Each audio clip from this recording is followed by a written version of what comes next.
Buen día. Vamos a presentar nuestro pie de la materia de transferencia de calor, que en este caso sería el diseño de un intercambiador de calor.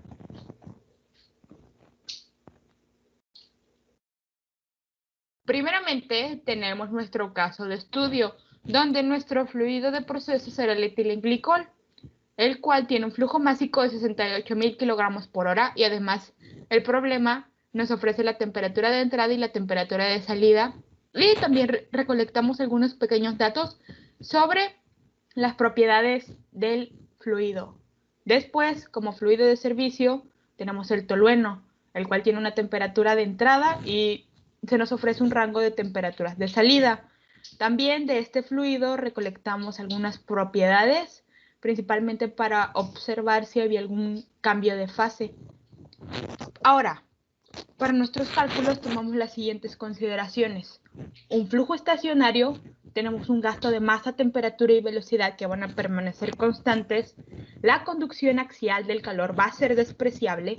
La superficie exterior del intercambiador va a estar completamente aislada.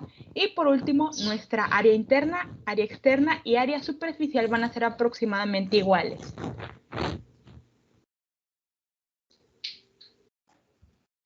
Para iniciar con el diseño del intercambiador de calor, se eligió una temperatura de 62.5 para la salida del tolueno, la cual representa el promedio del rango de temperaturas que nos proporcionó el caso de estudio.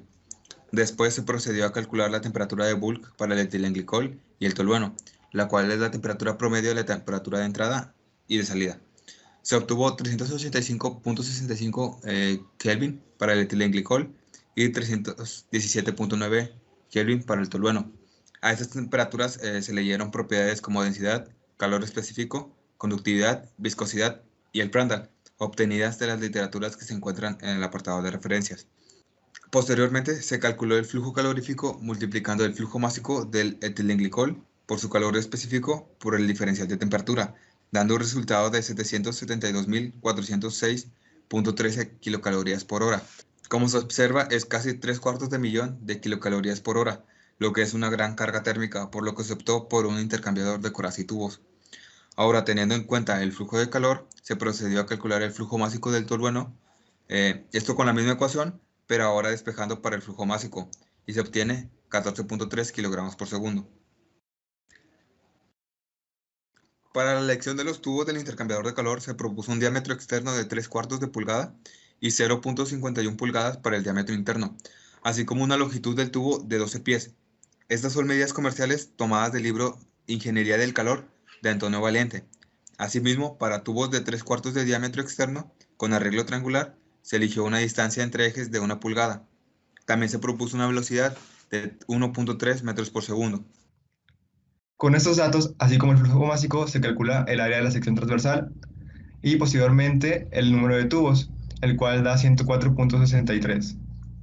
Con ello, y con la literatura, en este caso Valiente nuevamente, se establece un número de 109 tubos en un solo paso, así como un área de sección transversal de 0.014 y una nueva velocidad de 1.25 metros por segundo. Posterior a ello, se realiza el cálculo de Reynolds, así como el número de Nusselt, con la ecuación de Ditus-Volter. Ya que se tiene este valor, se realiza el cálculo del coeficiente de transferencia de calor interno, así como el área superficial interna. Ahora procedemos a calcular el diámetro equivalente para un arreglo triangular. Se obtiene el claro. Después, en base al número de tubos y los pasos, se obtiene el diámetro interno de la coraza, que es de 13 más 1/4 de pulgada. Se procede a obtener el espaciamiento entre los deflectores, así como el área de flujo de la coraza. Con este valor se puede determinar la velocidad másica de la coraza y obtener el Reynolds. Ya que se tiene el Reynolds, se puede obtener el número de deflectores dividiendo la longitud entre el espaciamiento de los mismos. Utilizando el método de Kern se obtiene el número de Nusselt, pero aquí se hace una consideración que la viscosidad entre la viscosidad de la superficie es igual a 1. Con estos valores se calcula el coeficiente de transferencia de calor externo, así como el área superficial externa. Posteriormente se procede a calcular el factor de fricción, el cual es en base al fijado para Reynolds superiores a 500. Y se calcula la caída de presión, la cual en este caso es de 0.5535 kilogramos por centímetro cuadrado, lo cual es aceptable ya que está debajo del valor máximo permisible, que en este caso es de 0.7. Antes de proceder con los resultados finales, se calculan los valores P y R para obtener el factor de corrección. Con estos datos se calcula el coeficiente de transferencia de calor total, así como el delta T logarítmico y el área superficial promedio. Ya que se tienen estos valores, se calcula la Q y se introduce el factor de corrección. Para finalizar, se realiza el cálculo del área superficial requerida, la cual se obtiene considerando el calor necesario, así como la U y delta T logarítmicos calculados. Finalmente se obtiene el porcentaje de sobredimensionamiento, el cual resultó ser de 16.79%, el cual es aceptable ya que está debajo del límite máximo, que es de 20%. Una vez terminado con el diseño del intercambiador de calor, el caso nos afirma que el cliente puede tener fluctuaciones en su flujo másico y temperatura del fluido de servicio. Para nuestro caso es el tolueno. Es por ello que vamos a utilizar el método de eficiencia de número de unidades de transferencia para determinar el efecto que esto puede tener dentro de la transferencia de calor y temperaturas finales del sistema. Por ello, comenzamos con una lectura de las propiedades de nuestros dos fluidos, del etilenglicol y el tolueno.